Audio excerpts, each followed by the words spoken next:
Ilang beses na ring naging usap-usapan sa internet ang kagustuhan ng fans na magkaroon ito ng remake. Ang highest teleserye Philippine TV rating of all time, ang drama classic talaga naman tinutukan ng buong Pilipinas at mga sagutang nag-iiwan ng marka.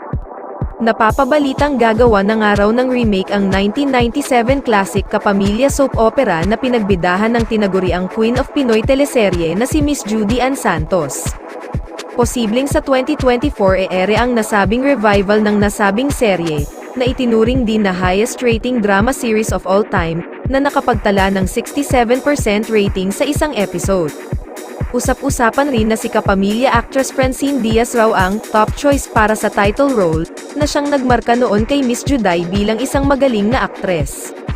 Ayon naman kay social media manager Franz Sajorda, bukod kay Chin, ang mga napupusuan naman nito na posibleng ipasok sa sinasabing remake ng serye ay sina Seth Fedelen bilang si Anton, na love interest ni Esperanza, na naging role ni Wawi de Guzman, Chris Ataa bilang Cecil na ginampanan ni Angelica de la Cruz, Elijah Canlas bilang Danilo na role noon ni Marvin Agustin, Jeremiah Lisbo bilang si Brian na papel naman ni Piolo Pascual.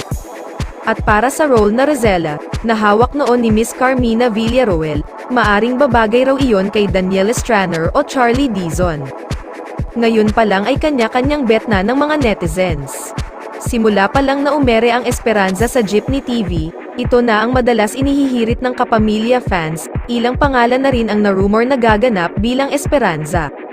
Sa pagsisimula nga ng buwan ng Agosto ay mga bagong palabas na ang aabangan sa ABS-CBN, isa nga sa announcement na hinihintay ay ang matagal na request ng mga fans. Ang Esperanza ay isang Philippine primetime television drama na ipinalabas ng ABS-CBN mula February 17, 1997 hanggang July 30, 1999 na pinalitan ang 5 taong pinatakbo na Mara Clara.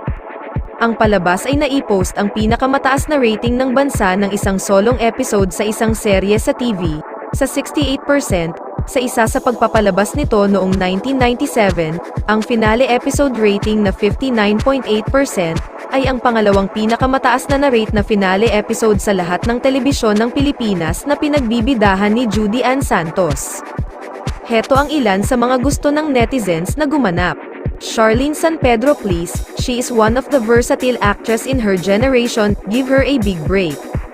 Francine Diaz naman ang bet ng isang fan na bagay umano kay Francine dahil yung role kasi maamoy yung mukha niya at may pagka-inosente. Kagaya umano ng pagiging Max Payne, maraming nagsasabi na hindi bagay kay Belle yung character, gusto ko sana si Belle yung mapili. Parang na-e-excite ako sa role bilang Esperanza, pero kung isa man sa kanila support pa rin, kapamilya yan, Heaven Peralejo bagay sa kanya since siya naman gumanap na batang Judy Ann sa Starla, ikaw ka showbiz. Sino nga ba ang bet mong maging Esperanza ng bagong henerasyon?